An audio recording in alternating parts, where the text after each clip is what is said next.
Whether you're a designer, writer, or simply someone looking to add a touch of uniqueness to your documents, this guide will walk you through the steps to install fonts on your Windows 10 computer. First, you need to obtain the font you want to install. You can download fonts from various websites that offer free and paid fonts.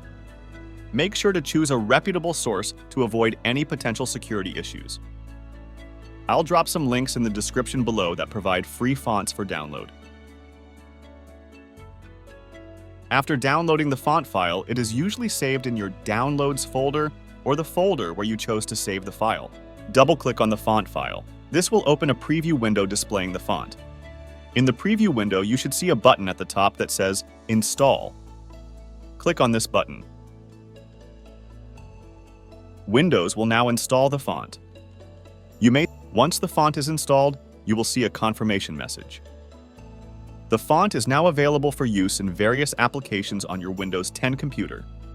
You can use the newly installed font in applications like Microsoft Word, Adobe Photoshop, or any other program that allows font selection. The font will appear in the font selection menu along with your other installed fonts. Restart applications, if needed. Some applications may require a restart before they recognize and display the newly installed font.